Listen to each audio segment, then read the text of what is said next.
Hey guys, welcome again to Brothers Supporting Brothers. I apologize for the late start, y'all. It has been crazy day. My guest is feeling a little under the weather today.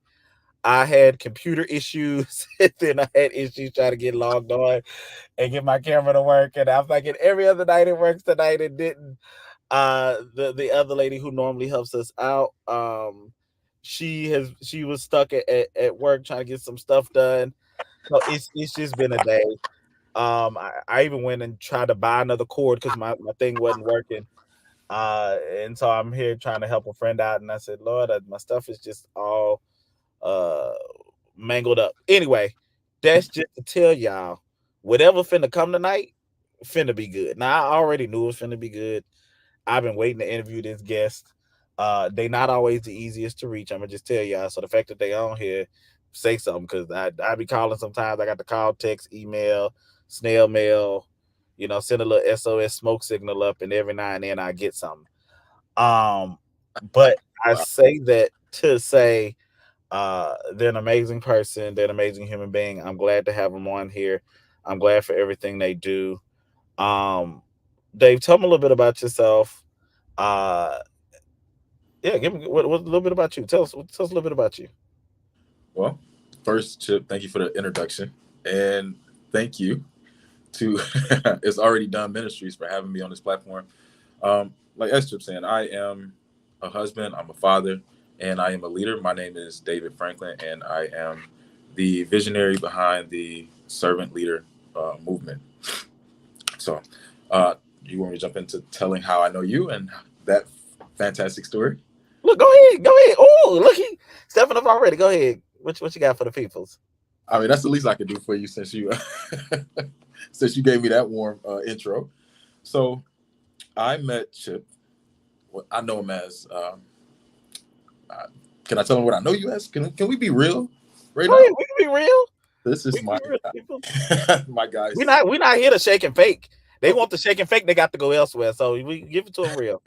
oh, this is my guy C Dog C Note. But no, I met Chip uh, through Rosalind, and the moment we met, we hit it off.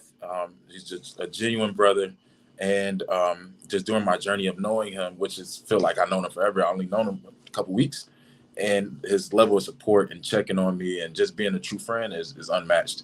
And he's still trying to get me to move to Houston, but I didn't know how far Houston is from all of the other main cities. But this is just one of the good guys there, and I consider him to be a good friend. okay. Yeah, because so I'm gonna give y'all a little bit more of the nitty gritty. We met, and Roz. She always be excited about these people. She be trying to introduce me to, and I'm always hesitant because I'm like, I don't know these people. Who these people you trying to get me to hear and listen and all this other stuff?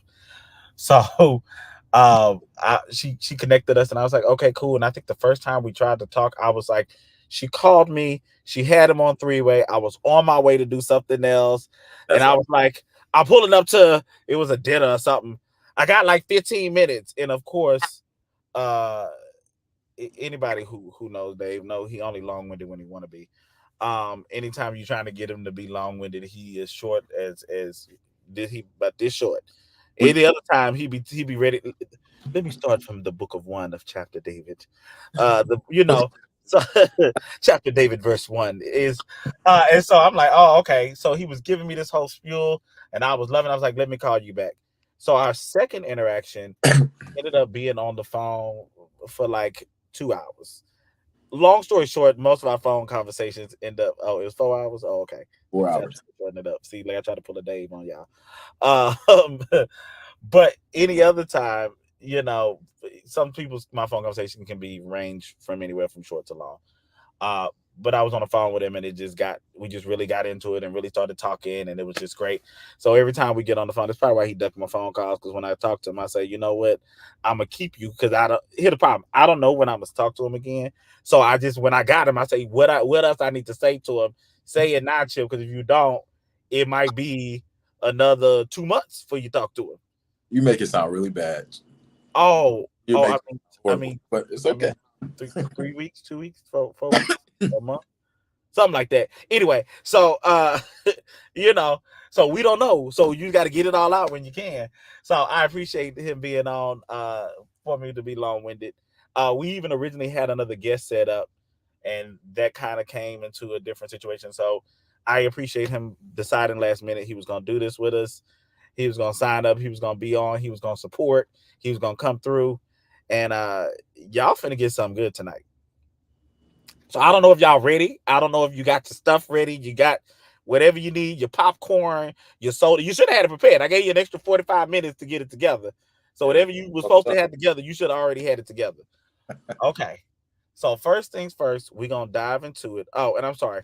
So this is mainly about business ministry, outreach, and healing. So that's what this Brother Supporting Brothers is about. So I just wanted y'all to know that's part of the platform just to kind of give y'all that. But let's dive in. So I know you got a nonprofit, and I know you also do work with the kids. You know, Dave love the kids. Uh, Tell me a little bit about both of those things. Okay. So the nonprofit, which is the Servant Foundation, that whole venture was one of those things that God tells you to do, and you're like, I'll do it later. I don't feel like that right now. I'm focused on a whole different journey, which we'll touch on that a little more later. But I come from a family whose focus is mainly hospitality, serving others, giving back, philanthropy, charity, things of that nature. And with the Servant Foundation, when we created, my wife and I, we had this idea of serving others to move everyone ahead. So we took that model, that pyramid, and flipped it upside down. Instead of saying we're going to have all these people serving us, and said let's flip this model and then serve others so we can help them learn from their experiences and then also help them grow and achieve their goals. And in doing so, it will help us achieve our goals. So that's how that whole little venture started. um, when it comes to children, I have two boys. I have my oldest, which is Aiden. He's 8 years old, and I have Isaiah, who is 6 years old. And that's my heart, my little bundle of joy, both of them. And I know how important it is to have a father figure. My grandfather was that for me, and he guided me and he shared wisdom and he nurtured me and reared me in the right way. But there are a lot of things that I know now as I'm in that role of leading my children, that it was so many youth who didn't have that experience, or they don't have that opportunity to have other men guiding them. So not to say that it only takes a man, but I do see the power of having male guidance. So I feel like I have a duty and a responsibility to lead, to nurture, to guide and rear other children as well as my own. I started with myself being a leader, and then teaching my next generation to help me empower the movement of pushing others forward. So that's kind of how that venture started. Now, specifically with the youth, we work with K through 12, and our focus point is financial literacy, and that's our main initiative as of right now. So we want to make literacy more engaging. It's nothing new, but we want it to be engaging. We don't want to just sit you in front of a desktop. We don't want to just sit you in a classroom and instruct you. We want you to be hands-on, engaged, where you can retain it, and then you can also teach it to others as well. So we've seen that just from our experiences. People who are in kindergarten, children who are in kindergarten, they can take this and then they can pass it along. So that was just where that pivotal moment happened, and we just took off from there. Okay, okay. So what made you come up with the idea to kind of do some of these things? Well, I know um, for the second one you were saying it was the fact that your grandfather was in your life. yeah, Um, and I guess I don't know if we could maybe stay back before we tiptoe into the next one, because I know we hit the next one, they not finna, they don't got they I hope they took their shoes off because they socks finna get knocked off. But what like what really prompted you to kind of move into those fields of doing those things? Did you just did you just catch the spirit and was like, oh, thank you, spirit, that's what I wanna do, Lord? Okay. very good point, but far from that. Oh, it wasn't that? Oh, okay. Well, what was Far it? from that, I actually, um, when I would say 19, so I had several different jobs, and I was one of those experimental, curious kids, and I feel like there was so much opportunity. I'm like, I can start this job. If I don't like it, I'll switch. I'll do something different. And through that journey, I got mentorship through some people that were in a close circle, and the information I got was misinformation. I was misinformed on a lot of different things, and being misinformed allowed me to make poor choices. And Mm. poor choices came a series of events. It was more of a snowball effect of that one wrong choice to led to several wrong choices, and I found myself hitting rock bottom, not knowing which way to go.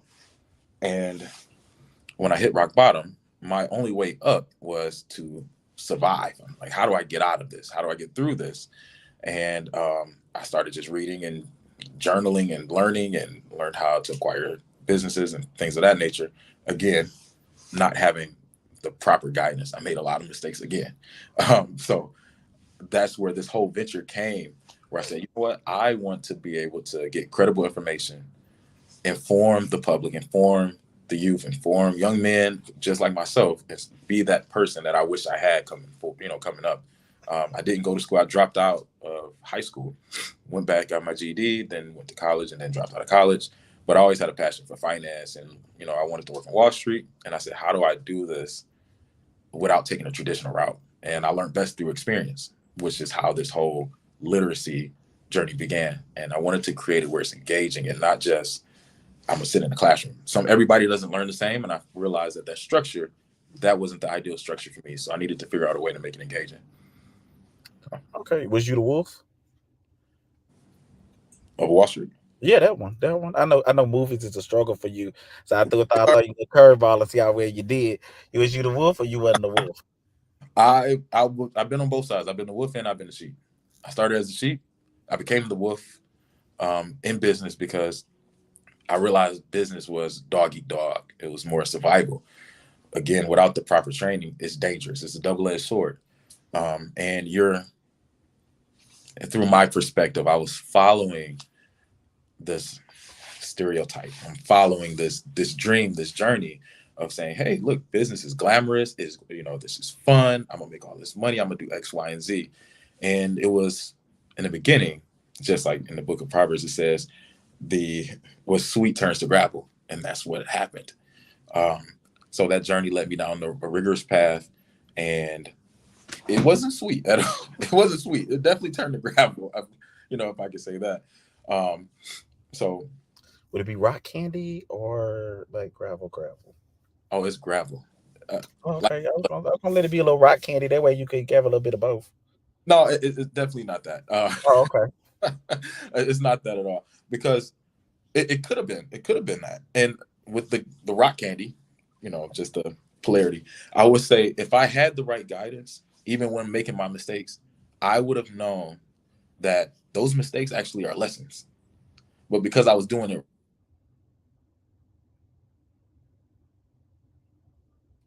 Hold on, we don't got your audio for some reason. We can't hear you. See, looks like you done got busy. Talk now. Okay, look, hold on. Let's do this.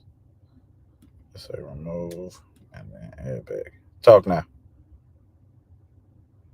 Say hello, hello. Can you hear me? Can you hear me? No, see, baby Satan is busy on here. He not trying to let us do what we need to do. Let's see. Edit mic settings. Okay, he just gonna log back in. He gonna log back in.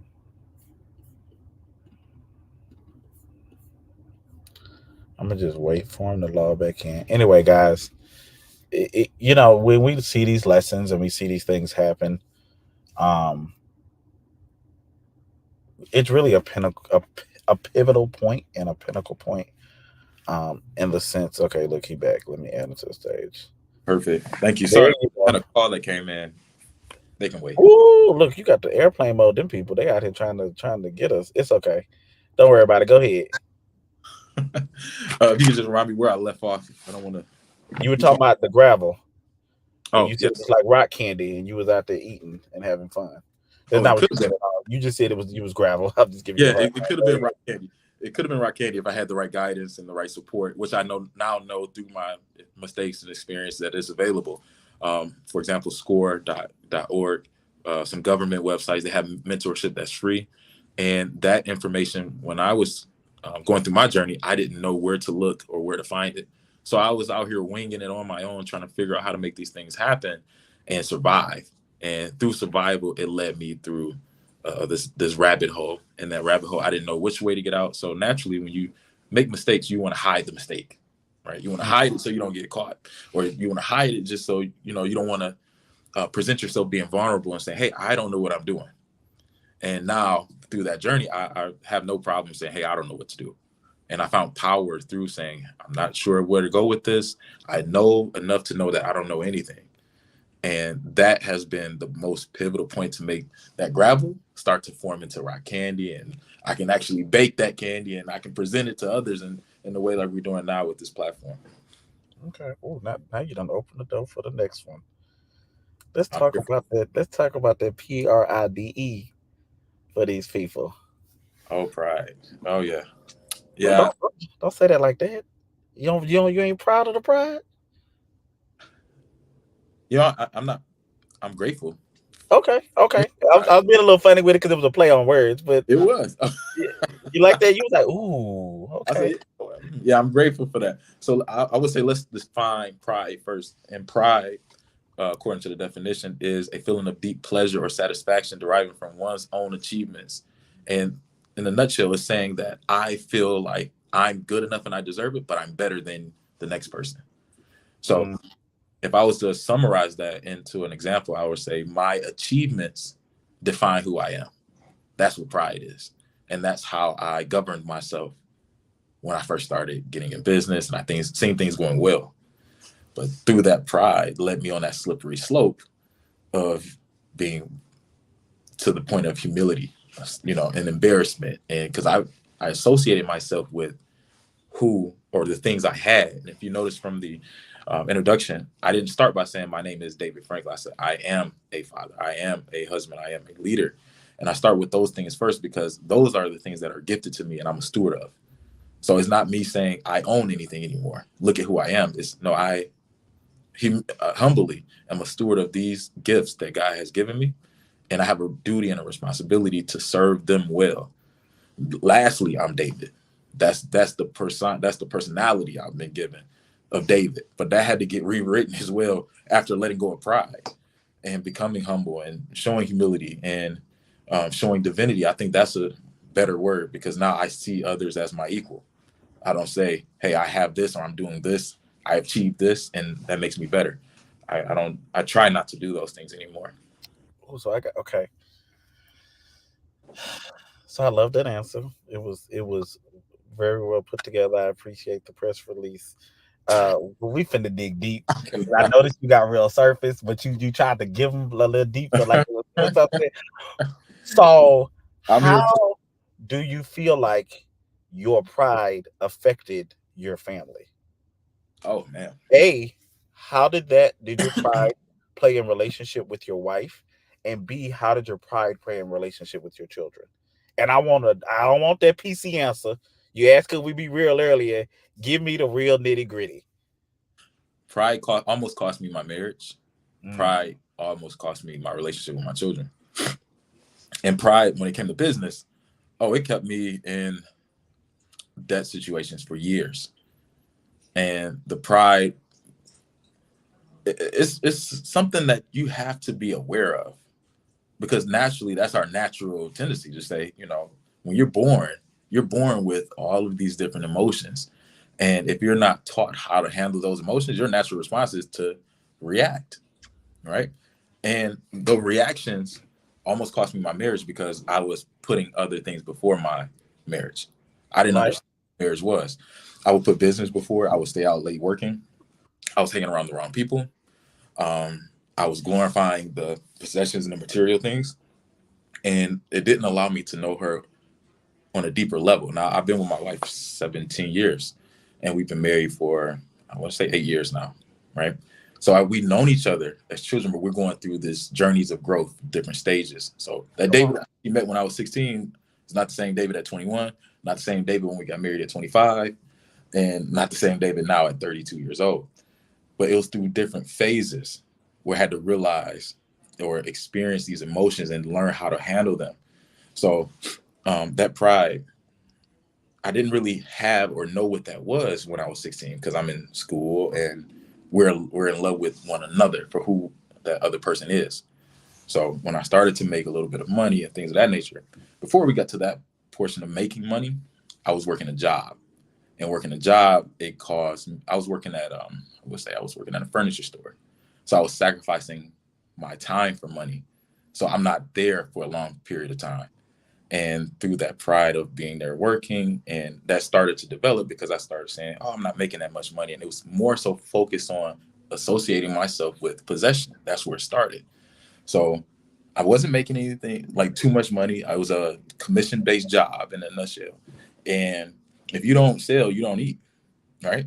And it was a hard job. And I didn't want to convince people to do anything they didn't want to do, right? So I would come home and I wouldn't feel good about my day. I wouldn't come home and feel like I gave my best. So my wife got less of me then, right? So the bills falling behind, um, going through evictions and things of that nature. Now, my wife and I have a strong bond where it didn't affect us as it would a lot of people. I'm grateful for that alone, but it did affect my family because now we have to figure out another source of supply for food and things of that nature, and it's not a fun experience. But so transitioning from that experience to leaving Sprint, that was my last W-2 job was with Sprint, and I was top salesman. I've been there for 3 years, and they let me go for a phone case. And I said, are you serious? Okay, whatever." And they made some jokes, and their jokes was, "Oh, your wife is going to leave you because you ain't got no job." And it was just the butt of the joke, pretty much. So the pride kicked in, and I said, "You know what? I'll never get a job again. Not only will I not get a job, I'll show you." That's when I ventured off and met mentors and looked at the mentors for what they had. So you're driving a $500,000 car, you can teach me. But that's the vanity. The vanity was looking at what someone had and believing it to be true, not looking at the wisdom that come behind it or looking at how you got it. I said, if you have this, you can teach me. That's a false reality. So, And so yeah, um, I love the job stuff because we need some of that. What was the effect? What was your wife's outtake? What was her feedback? What do you remember hearing her say when you were in the middle of this pride? um, there's one statement that stuck out, and it says, "I don't know who you are," Mm. because I wasn't that person before. That's the one statement I can say I consciously remember. The other And how statement, did it hit you? it didn't really affect me. Then Why? it didn't affect me because I was so caught up. I was so caught up in where I was trying to go, what I wanted to acquire, what I wanted to have, who I thought I was. Nothing else mattered. That's the damage of pride because it starts to blind you. It's callous. It becomes callous to your heart. You don't realize who you're hurting, how you're hurting them, because you're not hearing them. And I started to try to buy the love of saying, "Hey, here, let me buy you this," and "Hey, I did this for you, I did that for you," but not really understanding the love language of spending quality time. That's the only thing, like we've talked about, you and I talked about several times. That's the only thing we can't take back, can't get back. I can always buy new things. I can always compliment you. I can always do these other things, but I cannot get that time back. And that's the damaging effects of pride. So when she said, I don't recognize who you are," I heard it, but it didn't register. It didn't register then. It only registered when I had some near death experiences, and I said, "Oh, who am I?" And I started to talk to myself and say, "David, what are you doing?" That's when I said, "Okay, obviously this is not who I don't know who I am," you know. And it took a lot to get to that point. It took some time. And with my children, they were so young, I didn't see the effects right away, and Mm. that's the damaging things too. Like a lot of decisions we make, we don't see the effects immediately or the conditions immediately. We see the causes because I'm not there. I'm focused on making money. I'm focused on doing X, Y, and Z. I miss those the pivotal moments, right? But I don't naturally see those conditions until later on. And I would say after I went through a moment of depression for about 6 years. Then journeyed through that, finding Christ. Gave my life back in 2019. It was 2019. Gave my life back and said, you know what? I'm gonna try it your way. I tried it my way. And with my son, who was at the time, he was 4 going on 5. Yeah, he said, Dad, you always left me. I said, what? What are you talking about? He said, when I was a little baby, you left me. And that's when it triggered. And I started to see the conditions. There were when my wife was sacrificing, spending her time working to carry the family while I was depressed. I started to now become aware. God softened my heart, allowed me to see more, allowed me to become aware. And that's when I realized the conditions that I caused. Because we're always in control, we're always creating. But I didn't see those conditions happen until later on. I didn't see the effects until later on. So now I have a lot of catching up to do, if that makes sense. It's funny you mentioned that. I was having a conversation with, I think it was family, and I said, "What? How crazy would it be if we got right after we did something? Right? Like if every time we sin, the Lord just came in right there and said, and if we sin again, and He just came in and got us." I said, "How much less would we do it?" Because it would be right on the spot. You think like when you do kids, you get them right on the spot because you like, well, their memory is short. They're not gonna remember later on. If I whoop them 3 days from now, they be like, "What you whooping me for?" Like, so I gotta whoop you because you knocked over the table after I told you not to knock over the table. Yes, yes, And so, but I think often as Christians we can be the same way. We in yeah. a space and we do something, and Lord don't get us to later. We be like, "What's this for?" And then He bring back to, "Oh, you don't remember when?" You be like, "Oh, for that back when? Oh, Oh yeah, yeah. sorry." You're absolutely right. And so I tell people, well, how different would life be if we did things and those things that happened to us were immediate after? um, we'll make a lot wiser choices. And I'll be honest. Since we're talking about vulnerability next, um, I went to the gym, the local gym. It was Planet Fitness, I believe. Their membership is $10 a month, right? That's the one I be trying to get the little cheaper the cheap. But go The ahead. little cheap ones, right? I was going to all these other expensive gyms, and I said, I don't even go. I'm gonna go to this one. There's no way I'll miss a payment. But long story short, I stopped going for some time, and as soon as I checked in, normally they let me just skate past, and because I'm assuming that everything was still taken care of, and the lady stopped me and said, "Hey, your bill is like $200." I said, "How my bill is $200? It's only $10 a month. How did that happen? Especially without you sending me any notice or stopping this process. How why am I now just getting this update letting me know that I'm behind?" Shout out to I think her name was Cece in Sterling Heights. But she stopped me and said, "Hey, I'm gonna help you out." So I'm thinking like, oh, she's just waving. I'm gonna keep on going. She stopped me. She wrote everything down and said, "How did you get here?"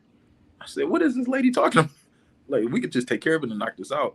But she said, "I need to stop you because if I don't stop you, you'll continue to go. And if I let you keep going past go, it'll rack up more." Hmm. And that's when I had a revelation in that moment. Now, I wasn't going to go to that gym, which was in Sterling Heights, because I lived in Bloomfield Hills. So I said, I'm not going to go to this gym. I'll just stop in because I want to use the massage chairs. But God led me there so I can have that encounter, so I can understand and have a revelation of how, if we don't correct things, if we're not accountable to every little thing, we'll leave it unchecked. And when we find out, it's too late sometimes. So through that experience, I actually met that young lady, hugged her. We reached out. She reached out to our foundation. We're working with her as well. She shared some of her stories with us, and we're working together to help her achieve some of her goals. But just through that encounter that we shared together, it helped me pay attention and say, how can I incorporate this not only in my life, but in the lives of those who I'm helping? And we're working on some technology that's going to help people be accountable from every decision that they make. At least if you don't know the right decision to make, you'll be able to have some advisors to guide you along the way. So, that it was humbling, it was embarrassing, but it was much needed and it was helpful. I mean, you talk about a lot of these experiences that you've gone through your um through the Pride Eye.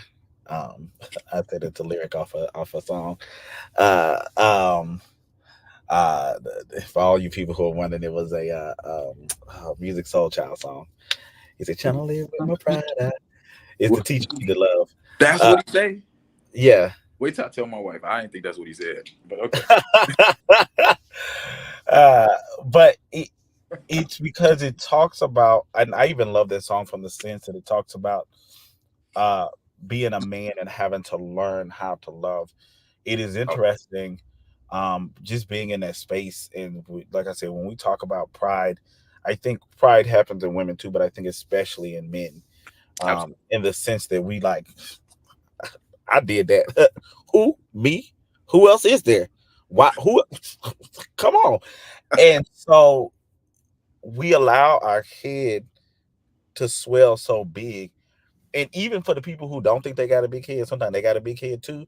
It's just in a different way. Right. And so we all have things that we're proud of or we do well. And sometimes we take, and I tell people, it's interesting because you still want to take pride in what you do, but it doesn't have to make you a proud person, if that's the sense it makes sense. Makes sense. Um, and there's nothing wrong with being proud, like, and I think in having pride in who you are, I just think it's like anything else. There's always a thin line, that's a tightrope you're walking, where you could easily kind of become this overbearing person, or this person who's a bit much. Um, well, anything else you want to share with us about your pride? Because we finna move to this vulnerability, and I'm finna get in that business. So, anything else before we while we talk about the pride? And I know that you kind of skated over a little bit. Just how don't give Let's me that. touch on it. Let's touch on it. You gave some good information. I just want to get into, and you did go back and talk about it a little bit.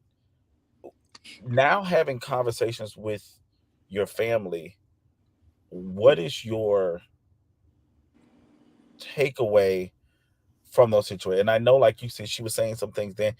You know what a better question would be? Why did that statement stick out to you?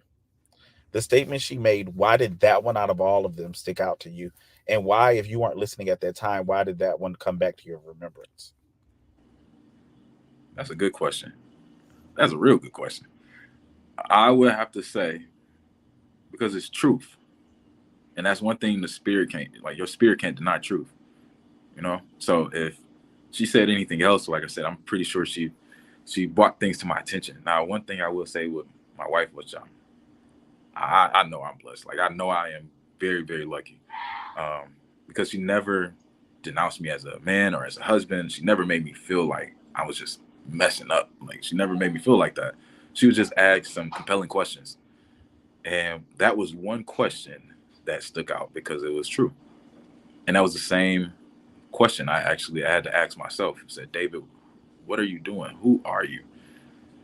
So because I repeated that to myself after, I knew it was I knew it was true. Hmm. Okay. Okay. I guess I'll let move on to the next one. I'm gonna let you skate by for some of them others for a I'm little. I'm here for it. I'm here for it. Just Look, ask look, me what we might go back to it. We might go back we to go it. back to it then. Okay. Okay. So let's talk about this vulnerability. Vulnerability. Well, I And say I'm gonna with say the this. pride. Like that's the Let me opposite say this to all of y'all. They kind of go hand in hand sometimes. they do. Uh, my brother and I were on the phone yesterday, and he was struggling with some things, and I finally realized he gonna laugh and tell you what it had to do with both pride and vulnerability, and we just It we did. got to the bottom of it. So he actually wanted to discuss vulnerability, so I'm gonna let him spearhead that a little bit. If I see him deterring, I'm gonna pull him on back for y'all. Go ahead. Okay. Well, I mean, Vulnerability. like, do you, if you need me to ask a question, in what I areas? wanna I wanna make sure I'm answering every question that you have. So please Okay, ask. if you, let's ask it this way: what areas do you feel like you are not good at being vulnerable, and what areas do you feel like you are good at being vulnerable? Let's start off there. Well, as a work in progress, I would say where I'm not good or where I have some challenges still to this day is not knowing when to let up. That's a challenge because I'll hang on to it and I'll hold on to whatever it is for a long time, and you can't convince me I'm wrong. Now that's it's just saying I'm wrong about some things, and I don't think it's just me naturally saying I have a problem with letting it go. It's just not being aware. It's not being aware. If I'm not aware of it and I'm convinced and I see enough proof, you got to convince me in a different way. But some things that I've worked on was money, financially.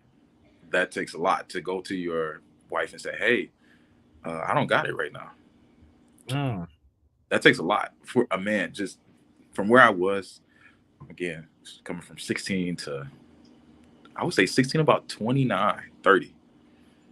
I would say, "Oh no, I got it. I'll figure it out." "Hey babe, can we do this?" "Yeah, I figured it out." And my wife is the type, she won't ask for anything. So you naturally just want to do more. And I'll bite off more than I can chew. So I would say that's something I'm working to let go of too. I'll bite off more than I can chew because I know I can make it happen. I know I'm like, I'll figure it out, I'll make it happen. I don't care if I gotta move a mountain. I will move it to get where I'm trying to go, especially if it's for people I care about, right? But when it comes to just finances, that I think a lot of men struggle with that because we have a stigma that's been placed on us by society saying, "Hey, if you don't make this much, you're not a man." And men getting judged by how much they make rather than the amount of impact or contribution that they're sharing and contributing. Everybody play a role. Think about everybody. It's a chain. It's a food chain. It's a eco chain. Everybody has a role to play, and it's an important role. So some people are get paid a different wage based on the level of input, and sometimes it's not a fair balance. But I can't I can't debate that part of how that exchange goes as far as monetary gains or whatever. But I would say letting go of the pride of money or the being vulnerable with my finances has been the biggest challenge. But I've worked on it a lot. I came a long way. So now I'll be transparent and honest. It was a point also where, like even right now in our journey, I'm grateful. My family has extended their home to us because my wife and I left everything behind to pursue this mission of financial literacy. So with the Servant Foundation as well, just to touch on it again, and you know, to bring things to speed, our whole mission, well, part of our mission is outreach, bringing awareness, impact. So in order to truly bring awareness and not give a surface level, "Hey, this is what we're doing to help," I need to understand your journey. I need to understand what you experienced. So let me dive in. We're doing ours is about financial literacy. Let's see what it's like to try to survive on minimum wage. Let's see what it's like to try to, um, you know, get the resources we need with 2 children. Let's see what it's like to manage debt, manage bills, raise children, spend time, date, do all of these different things with nothing. How do you do that? Right. So when that you got to be vulnerable, right? You have to be vulnerable, and a lot of those things played out where my wife, um, she's a nurse, her practice, and they end up closing down, and she came home, and I had to be vulnerable, and I had to be transparent and say, "Hey, as a leader of this family, this is where I'm trying to take this. I don't have it all figured out right now, but this is where we go. If you can just trust me, hold my hand, and I won't let your hand go. I'll guide you." That's been a pivotal point, not only for her but for my children. I have to sit them down as young men and say, "Hey, listen, this is not going to be fun. We can compare what we used to have, what we used to do, to what we're going to possibly do, and it's not going to look pretty at first. But I want to make sure everybody has a voice." So as a leader, it's one of those things that's just a requirement. You're required to be vulnerable, especially if you want to lead well. That's up to you. But if you want to lead well, you have to lead with humility. You have to let others know that you're in their shoes, but together you can give some sense of direction. And if I don't know what to do, I can figure it out for us. Together, we'll figure it out. Okay, okay. You hit on a couple things. I don't remember the first thing I was going to. I do remember the second two. A, um, since we talk about vulnerability, could you share with everybody what you told yourself you were not going to be in and what situation you're currently in at the moment? And Yes. B, could you even talk about the conversation you had with your son who was like, we used to do, we used to, and kind of how that went? Okay. Well, my current situation as of now, we are working with this our foundation, and our whole promotion is financial literacy. So I can say we. My wife would kill me. I had this crazy idea, and when I say crazy ideas, a good idea is a crazy idea to me. And I said, we're gonna spend 1 year, and we're gonna travel through all 50 states. We're gonna go to 4 countries, and we're gonna do it with no money. She's like, what? I said, we're gonna get an RV or a motor coach. We're gonna pack up a team. We're gonna go travel. We're gonna promote. We're gonna empower and inspire. So the dream was big. It's there. So, and my wife is also an actor. So I said, hey, we'll add your career into this. My children are homeschooled now. We removed them from school. We're teaching them ourselves because that's again time we can't get back. And usually we spent too much time away from them. And I'd have some making up to do. So I said, hey, we all do this, and we're going to world school. We're going to travel. I'm going to teach you from a first person perspective and hands-on experience. So we leave. We went to Houston. We come back. I said, okay, perfect. We're going to get this RV, and we're going to do X, Y, and Z. And everything fell through. So when it falls through, we had to go live in hotels, and the money for the hotels run out. So we went camping, and we went camping in our car. Now, we made it fun because I always feel like, and something my mom actually told me, she said, is with your kids, is how you handle every situation and how you make them feel. So I said, man, I have to go camping. I'm out of money. What do I do? Like, we got all this stuff to take care of, and I have no security. That's really vulnerable. I'm like, I have no security now, at least before we can go back home. So imagine being in your car for over 24 hours, and you wake up, you got to go shower, you go to the gym, shower, get dressed, get the kid dressed, do what you need to do. And we get breakfast, and now we're just riding around. We go to the library. We still handling our business, handling our schoolwork. But then you have those periods where you get home and you realize how much time is actually being wasted doing nothing. But you realize that now you only have a true capacity of how much time is being wasted because now you're just sitting. You're like, okay, now what do we do? Right? We ate dinner. We did this. It's 6 o'clock. What do we do? We gonna ride around? We gonna figure this out? What do we do? That was a real emotional place for me where I actually drew tears, and that was when I really started getting hard. So to have the faith to see where you're going and believe you'll get there, that started to dwindle away. It became a mirage because now I'm like, oh, man, I gotta figure this out. Do I get in survival mode again, save myself, save my family, or do I still say, God, I'm gonna have faith and I'm gonna figure this out? So the RV thing didn't work just yet. It got put off, and then now I have to go back to ask my family, hey, can we stay here for a couple nights? And before I even got a chance to ask, they started offering. Say, hey, can we do this for you? Can we help you? Can we do this? Can we do that? And I was grateful, but also I do understand you can overstay your welcome, so we don't want to do that either, right? So now it was a race against the clock to figure out what do I do, and that wrecked my brain. And I had to again go to God, being vulnerable, and say, God, you told me to leave my family, and I feel like you led me through this wilderness, and I got stuck. So after listening to your Bible study, and again, this is when Chip is probably saying that he had a hard time catching up with me. So I had to sit there and say, all right, God, it's just me and you. How do I get through this? That's when isolation became important. And God spoke to me, and I realized the story of Peter. I believe it was Peter who had to walk on water. He said, God, if this is you, or Jesus, if this is you, tell me to call me out on the water. And he started to walk. But the moment he looked down, that's when he started to sink. When I was walking through the wilderness of this unknown territory, right? We're doing something completely different. We're homeschooling. We are both at home. I can go get a job, but that'll go against now one of my core values. I mean, not my core value, but my non-negotiable is saying, I'm not leaving your side. We're going to do this together. I have to sit here and say, how do I do this with respect to my non-negotiables? Because if I break my rule, what makes you responsible to keep the rule as well? Or what makes you have to be accountable? So I have to hold myself to a higher level of accountability and teach my sons and show my wife, like, hey, I'm committed. And if I'm committed, I'm willing to do whatever it takes.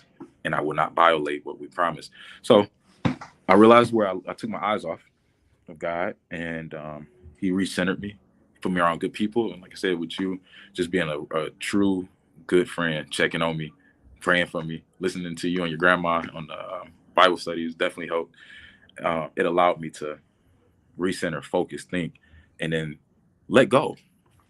I had to let go and say, I can't figure this out. I'm going to allow you to lead me.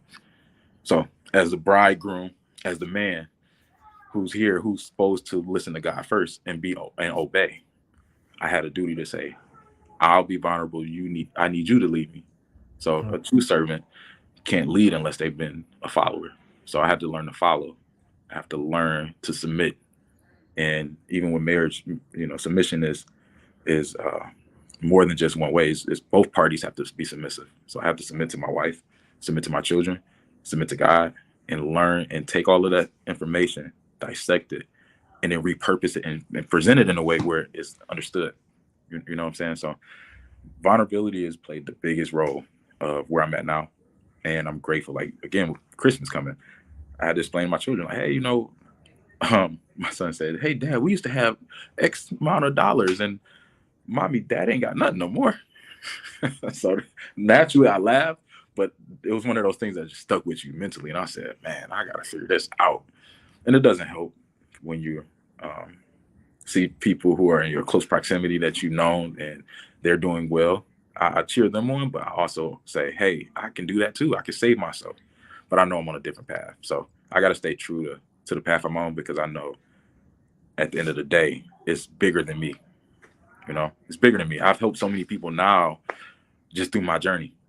So it's satisfying. I've people who've been homeless, I've helped people who, like I said, some people who just had a job and they were on the brink of eviction. I was able to get the resources by me and my family going through this journey to help others, to guide them in a way to say, hey, I don't have this capacity, but I always have something to give. So even if it's a hug, if it's a helping hand or spending time, I can guide and I can be that friend to many. And that's been the biggest part for me, and it's been the most rewarding. I haven't went without. I'll say it that way. It's just been uncomfortable. I've never went without. Come on.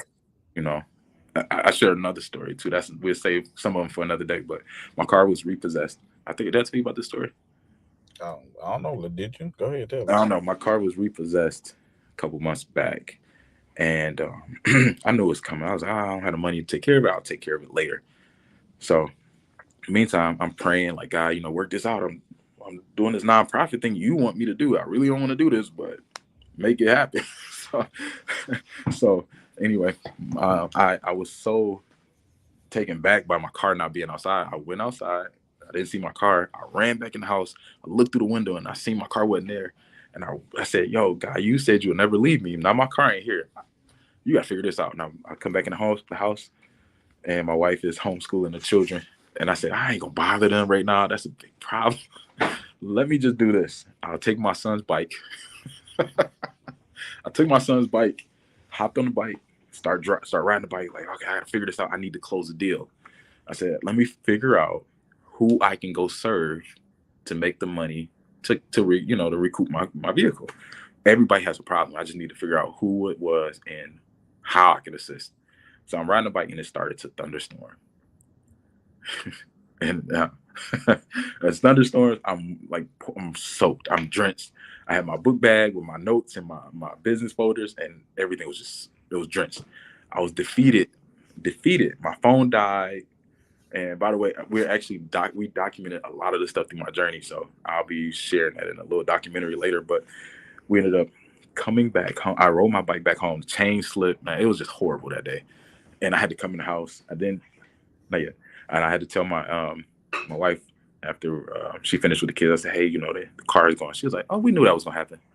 I said, yeah, you're not mad? She was like, well, I mean, Matt ain't going to fix nothing, but we knew that was going to happen. What's the plan? We sat down. We tried to strategize. Said, I'll figure it out. We'll figure it out together. Let's we'll talk about it later. Slept on it. The next day, a friend of mine where's he from? From Las Vegas called me. And I haven't talked to him in 8 months. And he said, Dave, how you doing? I said, I'm doing great. I usually check on him. But this particular time he checked on me and he said, how you doing? I said, I'm doing good. He said, usually you say you're doing great, usually upbeat, but now you're good. What's wrong? I said, nothing much, man. My car was repoed. He said, what? Well, I got some work. Could that I need you to do with me? I'll pay you. I said, sure, no problem. Now, just because I needed to spend $3,000 to get my car back. And I said, well, I can't charge you for what it costs to get my car back. I only can charge you for the rate of the service, right? He said, don't worry about that. He said, just check your account. checked my account. He sent every dollar I needed. And I said, wow. Okay, so what do you need me to do? He said, don't worry about that, man. You've just been a good friend and you can't buy good friendship. So I said, thank you. And I went to bed. I woke up that next day. I told my wife. She said, what? God is good. And it was nothing but God because I didn't call him. He called me and he had the money and he said, I'm going to help you. So the next day, I called the car company and I said, hey, I need to get my car back. I'm ready to pay. They said, oh, I'm so sorry. Your car has been shipped to Mannheim now. I've been in the car industry for a while, but Mannheim is the auction where they sell cars and things of that nature. I said, oh, it's at auction. So I know, my mind registers like, hey, this car's at auction. You're not getting this car back, right? It's a limited chance you're getting it back, or you're gonna have to pay the full cost. So I said, all right, hey babe, I'm about to hop in the shower. She calls me a Uber. The Uber was there in like 15, 20 minutes. I hopped in the car. I drove all the way there. And they said, well, if your plate is not on your car, you need to drive to the impound and get the plate.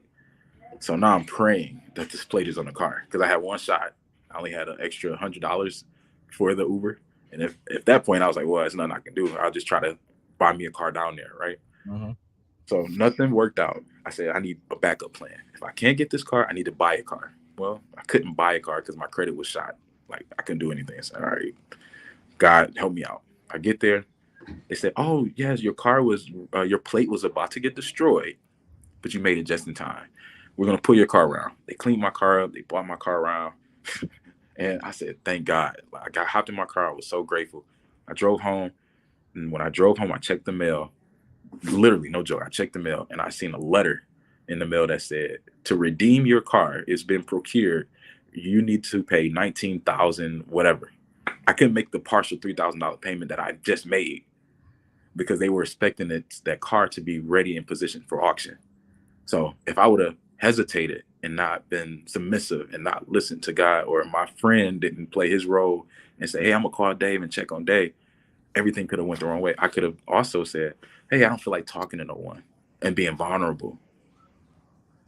I wouldn't have my car. I had to be vulnerable in those moments. And that's when God showed me, hey, I'm still here with you. I never left you. I just wanted to increase your faith. Come So on. just because I did that this time, next time it's gonna be different. But you should have enough faith to carry you over and say, well, if he did that, he can do this. Come on. Man. And that story is one that is it really rang true for me. And that's when I said, oh wow, he really listening to me. And I had all kind of confirmation when I was there because the people just came out. They was like, God bless you. We've been waiting for you, and this and that, and it was just surreal when the way that everything happened. But I got my car back, $3,000. Was caught up, paid on time. As I told you, I was also getting evicted, and my family just came through. I didn't say anything to them. They said, "I just want to bless you." So all of the good deeds that I put out just started rolling back in, and they paid for our rent for what, I think $4,000 or $5,000. They just kept taking care of everything. So again, I never went without. God just said, "I'll show you. You don't have to do it. If Mm. you just trust me, you don't have to do it. But if you serve me by doing good, by being humble, by treating others as your equal, and creating that path to empower others, it'll come back. It just may not be how you expect it, you know." So that's been the biggest thing for me. So it's made it a little easier for me to let go of being prideful. It made it easier for me to be vulnerable. But there are still moments. I know I say that lightly too, because you know how guys sometimes he don't play. He like, oh really? So I say it lightly because I know how he could be. But I try to live a life of humility now. And before I was just transactional, prideful. Now my focal point is just relationships. Who can I help? Who can I impact? How can I empower? How can I inspire? Who can I collaborate with? Can I help you get to your goal? Can we get to this goal together? What do you need? Let me find it. And I'm here to serve. So that's how I that's how So, I got another interesting question for you. This might be a little off topic, and I appreciate you. You got deep and vulnerable on us for a second there, sharing real stuff. I was like, look at you got me over here, want to be like Hercules, Hercules, all proud and whatnot. So, uh, who do you allow to be there for you in those moments? I Please explain the question. Just break it down a little bit more for me. You were talking about in the end of your statement how many people you're there for, how you want to be there for people, how you want to serve people, how you want. Are you finding that to be easier or more difficult when it comes the other direction? I know for me in that moment, I used to be the worst. Like Yeah. I would do all this stuff. People were like, I'm gonna do something back, and I'm like, no, I'm good. It's okay. Save, keep what you have. And somebody finally said they were like, oh, so it's okay for you to bless other people, but you saying it's not okay for other people to bless you. Oh, And I was like, huh? And then when they said it that way, because you don't think of it like that, you're like, I'm being a good person. And when yeah. they said it that way, I was like, dang, that is messed up. Like, okay, you do all this stuff for people, and people sometimes their way of giving back may be different, and you're just like, no, I don't want. And and it's funny because I even had a friend um who kind of did the same thing you were talking about your friend did, where they were like, hey, you just been a good friend. Here's this, and I was like, oh, no, I don't need that. They were like, no, you good, and I was like, oh, okay, well, thank you. Yeah.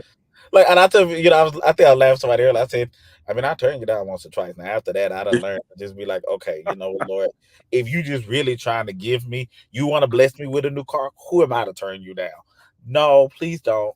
No, no. Oh, okay, you gonna give it to me Yeah. anyway? Okay, I think you want to give me a stack of cash? No, please don't. No, Yeah. no. Okay, but I think, and I say that not in a funny way, and you and I laugh about it, but like for the longest, my initial reaction was just to like deny no, and I almost felt guilty about it. Hmm. And it took me a minute to be in a space to be comfortable receiving because I'm somebody who is so familiar with giving and just was not familiar with receiving. I definitely understand where you're coming from, and it's a little easier now. I'm trying. If that makes sense. I'm really trying. Okay, I'll share another funny story. Shout out to my neighbor at the time, Miss B. She's a this lady she's just such a sweetheart. I lost my car. I just lost my car, right? So I'm going to Audi, and I'm like, you know what? This is what I was saying. You still, no matter what's happening to you, as long as you're good and you have good health and you got a brain, you can think, you can create, right? I said, well, you know what? My kids going for the weekend. They with my mom. Um, my wife is about to just get off of her film set. I'm gonna make sure we spend some time together. I'm gonna get a bottle of wine. I'm gonna get some charcuterie platter, and we're gonna watch a movie, just kick back and just chill. So I say, man, I ain't got no money. All right, I got some change. So I scrape up all this little change, dimes and quarters and nickels, and I say, all right, let me get on the bike. It's like 8 o'clock no, it's 7 o'clock at night. So I'm riding up the street. I get to Audi. I run in there, and mind you, I'm so this show you just the polarity.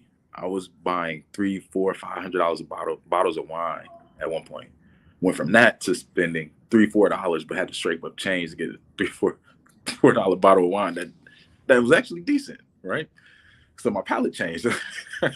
So, so I ended up getting up to this Audi, and I go get the bottle of wine, and I see my neighbor, and I said, "Oh, that's Miss B." I'll say what's up, and I'll just go about my business. So she started walking over to the wine section. Now, mind you, I got all my change in my little baggie, my sandwich bag, and I said, "Oh no, I ain't doing this, David. You about to go out the store? You'll wait till she gone. You hop, you come back in and get your stuff." So I leave out the store, literally put the little bottle of wine down because I said, "I hope I got enough because I didn't have enough." So, and I can laugh because before, like, you couldn't convince me. Like, if you just seen who I used to think I was, it was no way I would let that happen. Right. So anyway, I get on my bike, I leave, and I heard God's voice so clear. It said, "Wow, I cannot trust you to just go in there," because God said, "Just go in there and just say something to her," because He gave me a word to give her, and I had just seen her before, and I said, I'm gonna talk to her, I'm gonna say this and that, and encourage her. And I ended up leaving, and I said, "Wow, God, I'm gonna abandon your mission, and I'm gonna abandon everything I got to do just because of pride." I said, "What I got to lose? I'm gonna turn around, rode the bike back to the store, went over there confidently. I had to give myself a pep talk, a couple of them. So I said, David, you are not what you're going through right now. It's how you handle whatever you going through." So I said, you know what? I'm gonna go confidently, and I'm gonna do this and do that. So I go, I speak to her, give her a hug, and she's like, David, we all going through something. I was like, yeah. She's like, where your car? It got repo. She's like, what? And I said it in a way like, yes. I said it in a way like, do you believe this? Like, yeah, it got repo. I was like, but anyways, God gonna take care of it. She was like, oh, you said the right thing.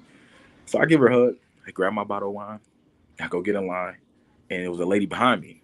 So I'm like, all right, cool. I'm gonna pay for this. I get out the store. I did what I needed to do, guy. I know you please. The lady behind me forgot something, so she left. She said, you could just go ahead. Who comes behind me? My neighbor, Miss B. And I said, oh man. All right, God, I see how you playing. You playing some games right now. Okay, I got you. so, so I had to go. I had to pay for it. Then I realized I left my ID. Oh shit! Listen, I left the ID at home, and I said I'll just ride my bike and go get it. But I realized if I would have did that, I would have missed out on what I was trying to do. You know what I'm saying? I said, so is that worth you putting somebody else last because of your pride? I said, no, you know what? I'm gonna have to ask my neighbor. I said, hey, Miss B, I forgot my license. Do you mind showing your license for me? She said, I'll do one better for you. Put all his stuff on my bill. And I said, nah. That made it hard because I'm like, no, you ain't gotta do that. Like, please don't. Please, it's only $3. She's like, I know what it is. I asked you this, but just I was like, it's only $3. She said, how are you gonna pay for it? And I had to show her the bag of change. She said, baby, it's okay. Baby, it's okay. Okay. So, man, just it's in my other coat. So just through that, I leave out the store, we hugged, we laughed, and she was like, God has a funny way of getting you to see his point. She's like, you gonna let that pride go, ain't you? And that's when I first realized about, well, I became more aware again about pride in the little things. I was saw it in the bigger things, but God will continuously prune you Come on. to get it out of you. And I'm Come like, on. something, this $3 bottle of wine, like I can't even do this. And he like, if you gonna serve for me, I need it all gone. And I say, so now I try to serve with fear. Like I'm like, come on, man, I don't want to do nothing wrong. Like I don't even want to blink wrong. I try to be cautious with what I say. I try to be cautious with what I say or how I act, but God knows our heart. So, but that was just, yes, to answer your question.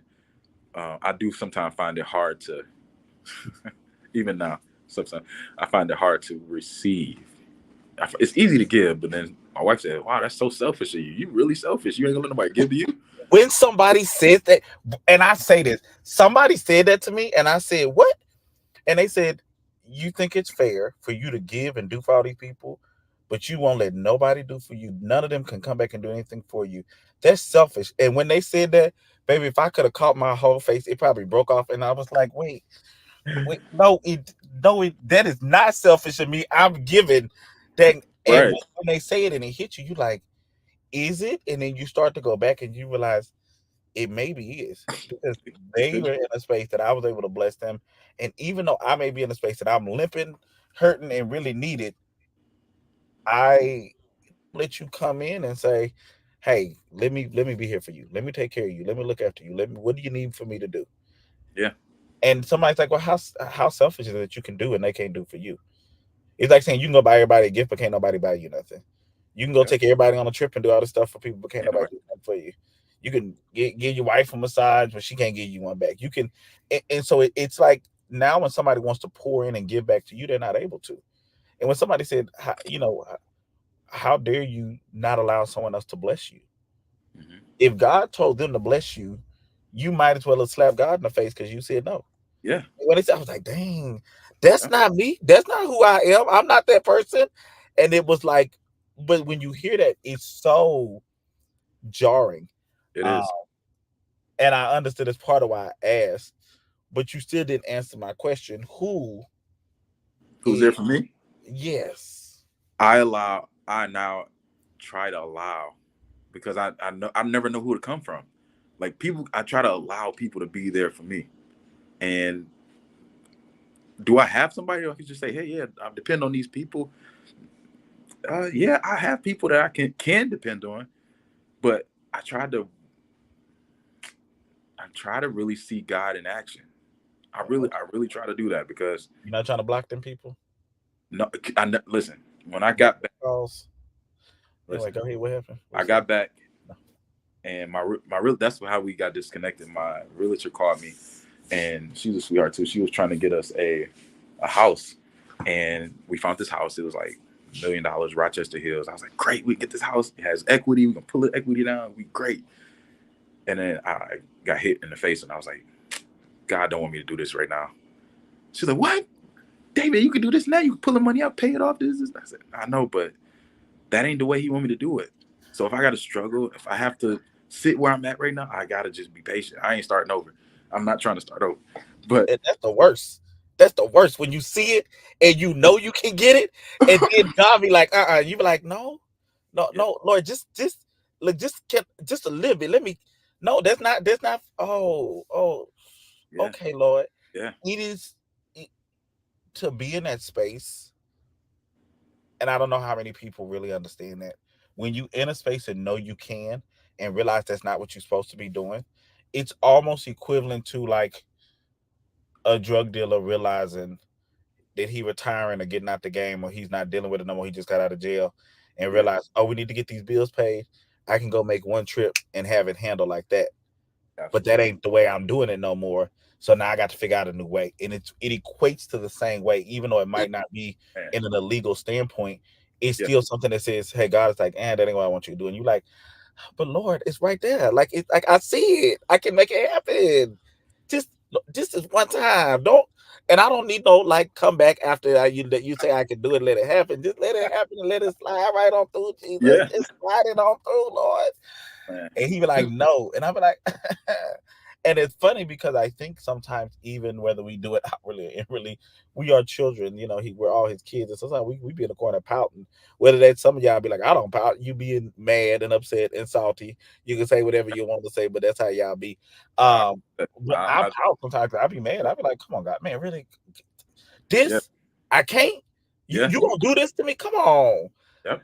Well, I agree. I've had that happen more times than I can count. And the best way to sum it up is you have freedom of choice, but that don't mean every choice is the right choice. You see what I'm saying? So you got the freedom, but that don't mean it's the right choice. And I had that experience. This is how I became a nonprofit executive. I was before I told you I was doing consulting and things like that, business consultant, and I was helping a church pull some equity, do a HELOC on their property. And this was the church that I was involved with in the real estate transaction. I helped them get it. I donated my proceeds, and they came back and said, hey, Dave, I want to pull this down and I want to use this for improvements X, Y, and Z.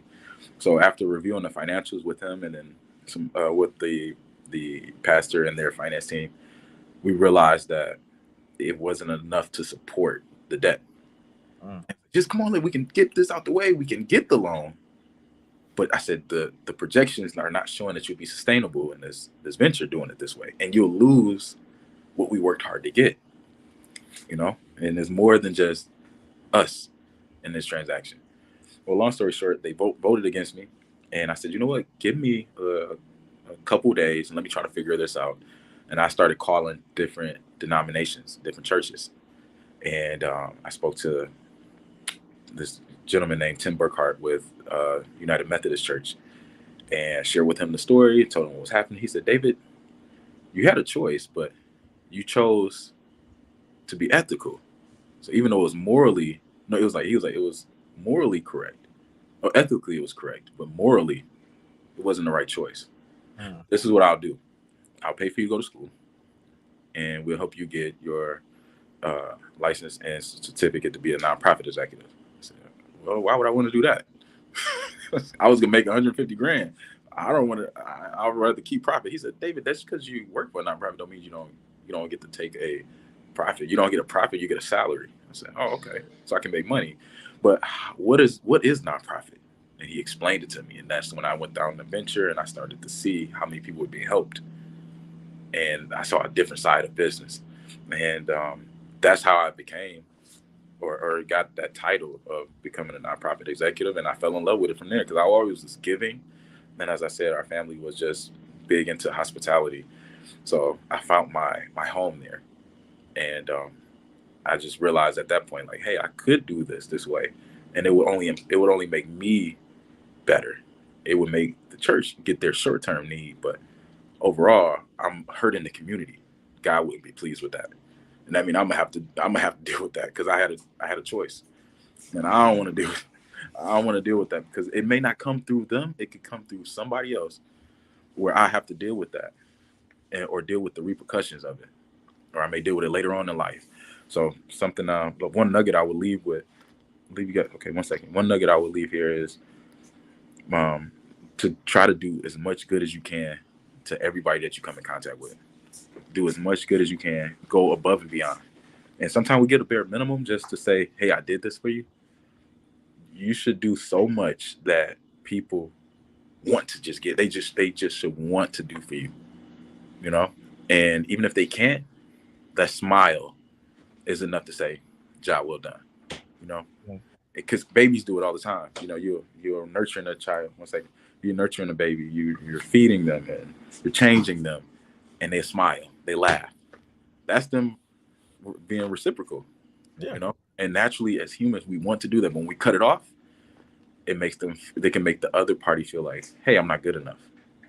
So you got to Mm. be careful. We have to be careful too, like when we're doing for others and then not allowing it in return. So, do I try to let people do that to answer that? Not to be so long winded, but I try to now. And y'all never know who to come from. I can have some random stranger just say, "Hey, I thought about you today." I try to give cards to people like just randomly, just because I know it can make a big difference, especially if you're not expecting it. You know what I'm saying? Especially if you're not expecting it. So if you have birthday come up, you give a card, you're like, "Oh, okay, thanks," put it away. But you see that person that's in the store, or in you come in contact with, and they're having a bad day or rough day, go get a card of encouragement. Just write something. Hey, I thought about you today, letting you know you're loved, and I'm praying for you, and just go give it to them. They'll be so joyful just to receive something like that because they don't know you and they're not expecting it. And the way it come back to you will be right when you need it. Like what you did. You say, "Hey, Dave, how can I pray for you?" I said, You ain't never gave me "Well, an Tip, I got 500 messages and You I can't you get ain't back never. to you." I want y'all to know I never officially got an answer. And I asked that question a handful of times. I ain't gonna make him tell y'all why he on here unless he want everybody to pray for him in that way. Please But do pray for guidance. Pray for guidance, wisdom, and and me to stay on the right path. Like that's all. Just good health, joy, love. Just to always be surrounded by love and joy. Like you can't buy that. Material things, I found joy in not having.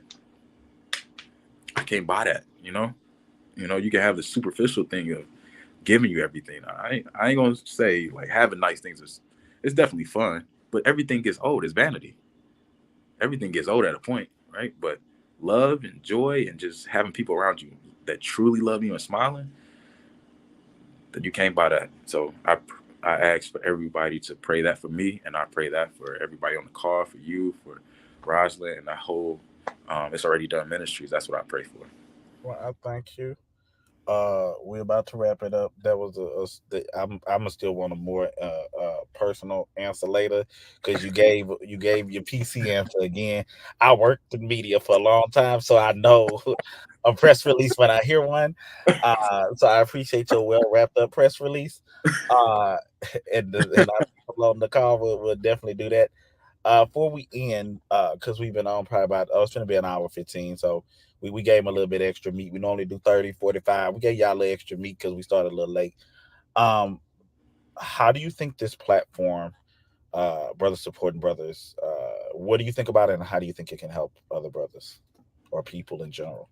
It's a key piece that's needed for men. Brothers supporting brothers is having that male group of support. And I also encourage women to watch as well so they can get another perspective because we can be so limited in how we see the world from our point of view. We think everybody see it as us, but to have men who are on a platform who sharing their story and sharing their testimonies, and we can laugh, we can talk, and we have some serious moments. It helps lighten the load for others. It can help lighten the load for your situation. You see, like, hey, somebody else is going through this, and they may have a different outlook on it, or they may have a brighter outlook on it that can give them some hope. And that's all we have left is faith, hope, and love. But I think that's what this platform is bringing: faith, hope, and love to a community that's needed, especially with the youth and men in general is needed, because we don't get to talk about our feelings that much, or they'll get suppressed, or we'll hide them and feel like we can't. So, like I said, I count my blessings because I do realize what God has given me. But to have a group that's showing this, you can't compare that. Well, I appreciate it. Well, Absolutely. hey guys. Anyway, I thank you for coming on. Thank you for sharing. Uh, thank you for pulling off the mask a little bit for the people, letting them see underneath it. Uh, Absolutely. and we appreciate you. Thank you for your patience. Like I said, I know today has been crazy. I know you don't feel well. I was just saying I was having computer problems. Rosalind was stuck at work. It was what to do. It was just a day for everybody. My computer was charged, then it was charged, and then I couldn't get the camera to work, and I was like, ah. But I just thank God that it was all able to come together and fall together the way it was supposed to. And I definitely know this talk will help somebody. They're gonna be just driving. It may be like, it's long. I'm gonna just drive and listen to it on my way to I work, hope on my so. way back home. And so just being able to I'm gonna clean and listen to it. I'm mow the lawn, listen to it. So just receive it in that way. Um, but I thank you for coming on. Thank you for all you do. Yes. Um, Thank Likewise, you you too. for your prayers and concerns and helping others. Um, and throughout this time, our goal is to be able to find a way to, especially for me, to find a way to give back to you for all the giving you do for others. You probably gonna try to block me and not allow me to, but it's okay. I'm gonna figure it out anyway. Um, anyway, so thank you guys for watching. We love all you guys. I'm probably gonna keep it at one a month because I don't think I heard from 20 y'all. I gotta count because last week I asked if y'all want two, put a two, and if y'all want one, put a one. I don't think it was 20 y'all. That's I need to hear from 20. So I might just keep it at one a month until I get 20 of y'all on one of the videos. You can't do it on 20 different videos. You gotta do it on one video. Give me twos and ones. So anyway, but I love y'all. Uh Everybody keep up. I'm looking forward to. I know Roz was also putting us together. I had her and I and some of the other guys were talking about doing our retreat when we do that, and I'm looking forward to that and just everybody being able to get together and do some things. So thank you guys. Love y'all. Appreciate y'all, and thank you for all you guys do. And Thank you for having me. thank you. You were last minute, so I appreciate you for hopping on in the place of somebody else. Truly, I really do. Yes, sir. Um, so let me go ahead and sign us off. So